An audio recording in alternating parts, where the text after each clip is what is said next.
أعوذ بالله من الشيطان الرجيم. بسم الله الرحمن الرحيم. إن الحمد لله نحمده ونستعينه ونستغفره ونعوذ بالله من شرور أنفسنا وسيئات أعمالنا. من يهده الله فلا مضل له ومن يضلل فلا هادي له، وأشهد أن لا إله إلا الله وحده لا شريك له، وأشهد أن محمدا عبده ورسوله صلى الله عليه وآله وسلم تسليما كثيرا. أما بعد، د سرور کائنات صلی الله علیه و آله وسلم ژوند. محترم ورونو، زموږ قصه دې ځای ته رارسېدلې وه. دا تر لمر روښانه ده چې دغه نبي دی. ایا تاسې نه یاست خبر چې دا وخت د نبي آخر زمان دی او دغه آخري نبي به هم د اسماعیل علیه السلام د اولادې څخه وي، او د اسماعیل علیه السلام اولادې تر اوسه د نبوت دعوه نه ده کړې. دا د اسماعیل علیه السلام د اولادې څخه اول نفر دی چې د نبوت دعوه کوي. په والله خامخا دی نبي دی. عقلونه مو چیرې وه؟ څنګه مو پرېښاوه؟ خو د سپین ږیري خبره چا نه کړه قبوله، او د دوی څخه هغه ابدي عزت د لاسه ووتی. ځکه که دوی ایمان راوړی وای دوی به انصار وای، مګر بدقسمته وه، دا شرف یې نه په نصیب. ورونو، لکه څرنګه چې د مخه مو درته وویل چې رسول الله صلی الله علیه و وسلم پر قبیلو، پر ډلو اسلام عرضاوه، دغه رنګه پر افرادو او اشخاصو هم عرضاوه، او د ځینو اشخاصو څخه یې ښه او معقول رد یا مثبت جواب حاصل کړی دی چې ایمان یې راوړي او اسلام یې قبول کړی دی. د دغه حج تر موسم لږ وروسته څو نفرو په انفرادي ډول سره ایمان راوړی دی، چې اوس به د هغو څو نفرو قصې او د اسلام راوړلو حالات درته بیان کړم.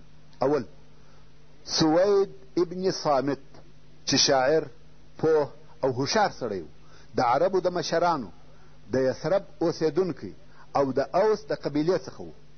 د ده قوم وده ته د کامل په نامه سره ویل، ځکه په بدن قوي، شاعر، د شرف او نسب خاوند و. دغه سړی مکې مکرمې ته د حج یا عمرې دپاره راغلی و. رسول الله صلی الله علیه و وسلم ورسره کښېنستی. ویل: یا سوید، زما سره یو څه ښې او ښایسته خبرې دي، وایوره. سوید ویل: نه غواړم چې واورم، ځکه زما سره تر هغه ښې خبرې سته کوم چې ستا سره دي.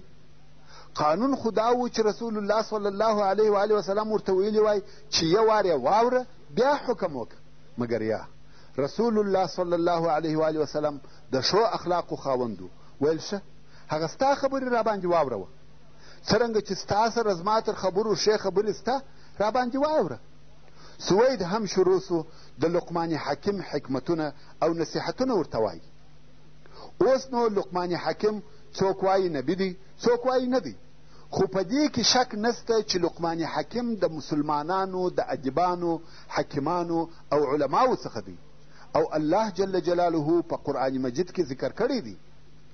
حتی یو پوره صورت یې د لقمان په نامه سره مسما کړی دی. کم نصیحتونه چې لقمان حکیم خپل زوی ته کړي دي، الله عز وجل هغه داسې طریقه ګرځولې ده چې خلق باید د هغه متابعت وکړي. دغه سوید ابن صامت د لقمان یو کتاب پیدا کړی و چې په هغه کې د لقمان د طرفه و خپل زوی ته نصیحتونه وه، او هغه یې په یاد کړي وه. د لقمان نصیحتونه و خپل زوی ته پر دوه قسمه دي، چې یو قسم یې یوازې په توحید او د الله جل جلاله په وحدانیت کې دي، چې مثال یې دغه آیات شریف دی کوم چې الله عز وجل د سورة لقمان په 14 نمبر آیات کې فرمایي: وَإِذْ قَالَ لُقْمَانُ لِابْنِهِ وَهُوَ يَعِظُهُ يَا بُنَيَّ لَا تُشْرِكْ بِاللَّهِ إِنَّ الشِّرْكَ لَظُلْمٌ عَظِيمٌ. یعنی یا محمد صلی الله علیه و وسلم، هغه وخت در په یاد که چې لقمان خپل زوی ته په داسې حال کې وویل چې نصیحت یې ورته کاوه: ای زما زویه، الله لره هیڅوک مه شریکوه بېشکه چې شرک ډېر لوی ظلم دی. او داسې نور هم ډېر نصیحتونه شته چې موږ دغه یو د مثال پر قسم ذکر کوي، او بل قسم نصیحتونه یې په ادب او اخلاقو کې دي، چې مثال یې دغه آیات شریف دی کوم چې الله جل جلاله د سورت لقمان په 18 نمبر آیات کې فرمایي: ولا تصعر خدك للناس ولا تمشي في الارض مرحا ان الله لا يحب كل مختال فخور. او خلقو ته په کبر او غرور سره مه ګوره، او په مځکه کې په ناز او نخرو تګ مه کوه، بېشکه چې الله هر کبرجن او فخر کوونکی نه خوښوي. داسې نور هم ډېر مثالونه شته. مقصد دا چې د لقمان نصیحتونه هم په توحید کې وه او هم په اخلاقو کې، مګر خلقو هغه نصیحتونه په یادول او استعمالول کوم چې په ادب او اخلاقو کې وه. د توحید او عقیدې نصیحتونه یې پرې ایښي وه. د سوید سره هم د لقمان هغه نصیحتونه موجود وه چې یوازې د اخلاقو او ادب په باره کې وه. اوس نو بیا دغه نصیحتونه بشري او انساني خبرې وې، په لهجه او اصطلاح د انسانانو وه. د الهي کلام اعجاز نو پکښې موجود، مګر الله جل جلاله که په قرآن مجید کې د یوه انسان خبرې رانقلوي او بیانوي، بیا یې هم لفظ او لهجه د الهي کلام وي، اعجاز پکښې موجود وي. مثلا الله عز وجل په قرآن مجید کې هغه خبرې راته بیانوي چې میږي کړي دي، خو لفظ او لهجه یې هغه د میږي د خبرو نه ده، بلکې الهي لهجه ده، معجز کلام دی او اعجاز پکښې موجود دی. د سوید سره هم د لقمان حکیم نصیحتونه او کلام موجود وه، مګر د بشر په لهجه او اصطلاح سره وه. هغه اعجاز چې په کلام الله کې موجود دی د هغه څخه خالی وه. کم وخت چې سوید د خپلو خبرو څخه فارغه سو، رسول الله صلی الله علیه و آله وسلم ورته وویل: دا ښې خبرې وې، مګر زما سره تر دغه بهتره خبرې شته. عیناً هغه خبره یې ورته وکړه چې په اول کې سوید وده صلی الله علیه و آله وسلم ته کړې وه. سوید په تعجب کې سو. د اول وار دپاره یو څوک ورته وایي چې زما سره تر دغه بهترې خبرې شته. په پخوا کې عادت داسې و چې یو چا به د لقمان خبرې واورېدې، دا یې نه سوی ویلی چې زما سره تر دې ښې خبرې شته.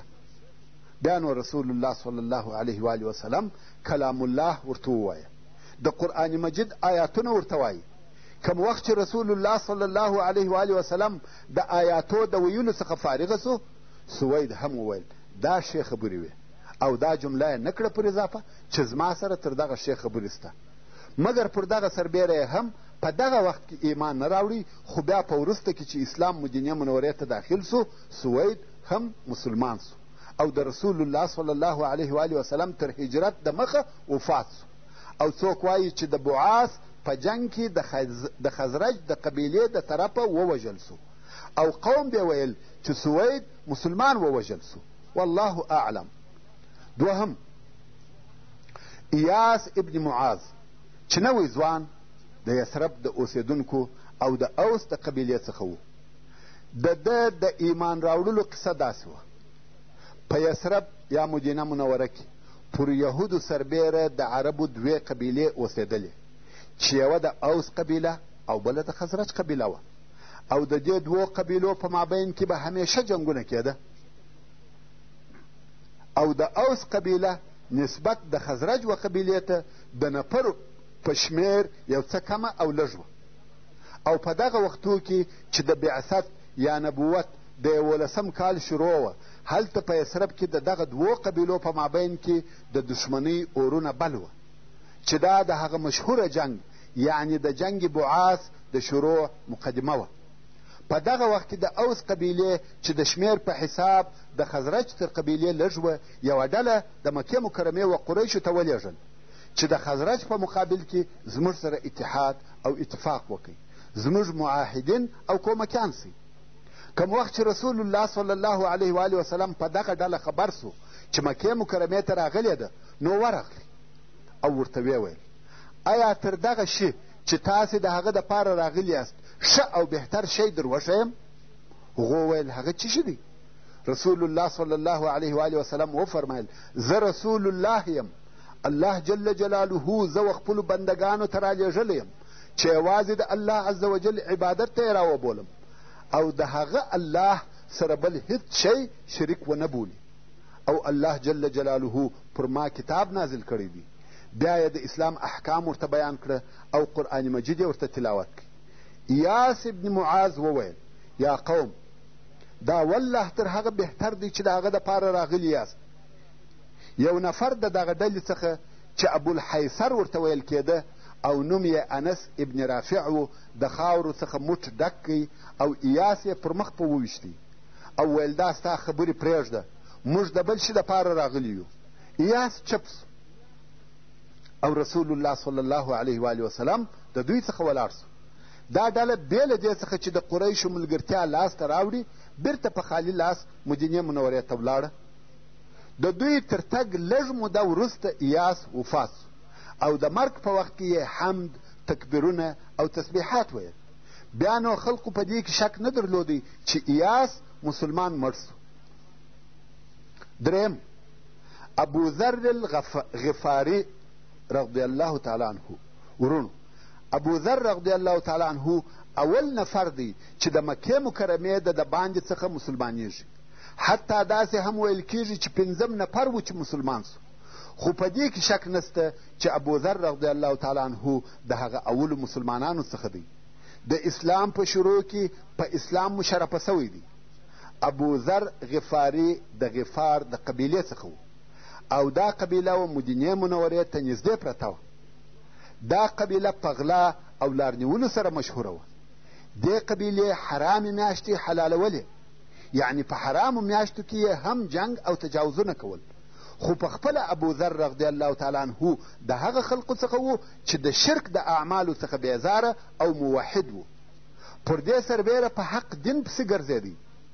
د مخه تر اسلام راوړلو یې الله جل جلاله ته لمونځ کاوه.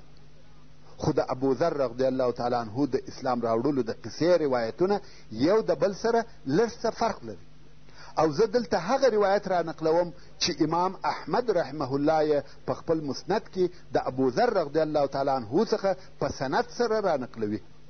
امام احمد پس له ذکر کولو د راویانو وایي چې ابوذر رضی الله تعالی عنه ویل زه، زما ورور انیس او زموږ مور د خپلې قبیلې څخه چې د غفار قبیله وه راووتو، او زموږ د قبیلې دا عادت و چې حرامې میاشتې یې حلالولې، تر څو چې زموږ یو ماما ته ورغلو چې هغه د مال او عزت خاوند و.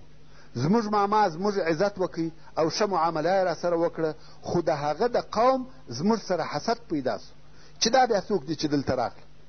او ما ته یې وویل کم وخت چې ته د خپله اهله څخه راوتلې انیس به دې خپلې کورنۍ ته پرېښی وای. په دغه وخت کې زموږ ماما راغلی، موږ هغه د ده د قوم حال ورته ووایه. داسې معلومېده چې د ده هم دغه فکر و. نو موږ ورته وویل هغه نیکۍ چې دې د مخه راسره کړي وې هغه دې عبث او ضایع کړې، بیا به هېڅکله ستا مخ ونه وینو. نو موږ هغه خپلو اوښانو ته ور ولاړ سو او خپل شیان مو پر بار کړل. ماما مو سر په پټو کې پټ کړي او ژړل او موږ رهي سو. څو مکې مکرمې ته نږدې سو، ابوذر رضی الله تعالی عنه و دغه سړي ته چې قصه ورته کوي ورته وایي ای وراره، د مخه تر دې چې زه د رسول الله صلی الله علیه و آله وسلم سره ووینم ما 3 کاله لمونځ کاوه. هغه ورته وویل چا ته دې کاوه؟ ویل الله ته. بیا یې ویل د لمانځه په وخت کې دې کومې خوا ته مخ ګرځاوه؟ ابوذر رضی الله تعالی عنه ویل هرې خوا ته چې به مې الله جل جلاله مخ برابر کړي، او د ماخوستن لمونځ مې د شپې تر آخره کاوه. ابوذر رضی الله تعالی عنه وایي کم وخت چې موږ و مکې مکرمې ته نږدې سوو زما ورور انیس وویل زه په مکه مکرمه کې کار لرم، ته تر هغو زما انتظار کوه چې زه بیرته راځم. او دی ولاړ، خو ډېر وځنډېدی. کم وخت چې راغلی ما ویل ولې وځنډېدې؟ ده ویل یو سړی مې ولیدی چې داسې دعوا یې کول چې الله جل جلاله دغه ستا په دین رالیږلی دی. وایي ما ورته ویل چې خلقو د ده په باره کې څه ویل؟ ورور مې ویل خلقو ویل چې شاعر، ساحر او کاهن دی. ابو ذر رضی الله تعالی عنه وایي زما ورور انیس شاعر و او انیس پسې زیاته کړه ما د کاهنانو خبرې اورېدلې دي د هغو پر قسم خبرې یې نه کولې او د ده قول مې د شعر په ترازو کې واچاوه په والله هېڅوک به دا ونه وایي چې دا شعر دی په والله دی صادق دی او خلق درواغ وایي ابو ذر وایي ما خپل ورور ته وویل ایا ته تر هغو زما انتظار کوې چې زه ورسم او په خپله یې ووینم ورور مې ویل هو مګر د اهل مکې سره ډېر احتیاط کوه چې دوی د ده سره دښمني کوي او څوک نور پرېږدي ابو ذر رضی الله تعالی عنه وایي زه رهي سوم تر څو مکې مکرمې ته ورسېدم هلته مې کتل یو ضعیفه سړی یعنی خوار او اسکیرلی سړی مې پیدا کړي او د هغه څخه مې پوښتنه وکړه هغه څوک چې تاسې وایاست د دینه اوښتی دی چیرې دی سړي و ما ته اشاره کړه او نارې یې کړه دغه دی د دینه اوښتی د مکې خلق ټول را باندې راټول سوه په ډبرو په هډوکو هر څه چې په مخه ورځي په هغه مې وهي تر څو چې بېهوښه ولوېدم نه پوهېږم چې څه وخت راپورته سوم خو داسې وم لکه سور منار یعنې ټوله په وینو لړلی وم و زمزم ته ورغلم اوبه مې وچښلې او هغه وینې مې د ځانه څخه پرېولې او بیا د کعبې شریفې تر پوښو لاندې سوم ابو ذر رضی الله تعالی عنه و قصه اورېدونکي ته وایي ای وراره تقریبا یوه میاشت مې په مکه مکرمه کې تېره کړه او د خوړلو دپاره هیڅ شی نه لرم فقط د زمزم اوبه څښم تر داسې اندازې چاغ سوم چې نس مې ګونجې وکړې یعنې خېټه مې پیدا کړه او په خپله سینه کې مې هیڅ لوږه نه حسول تر څو چې د سپوږمۍ پر رڼا یوه روښانه شپه پر اهل مکه راغله او په دغه شپه کې الله جل جلاله پر اهل مکه خوب غالبه کړي پر کعبه شریفه هیچا طواف نه کاوه بې له دوو ښځو دغه دوې ښځې چې پر ما راغلې په دغه وخت کې یې په خپلو دعاوو کې اساف او نائله بلل ما ورته وویل دا دوه څه صفت لري دا خو هغه دوه زناکاره دي وصلى الله تعالى على خير خلقه محمد وآله وأصحابه وأهل بيته أجمعين والسلام عليكم ورحمة الله وبركاته.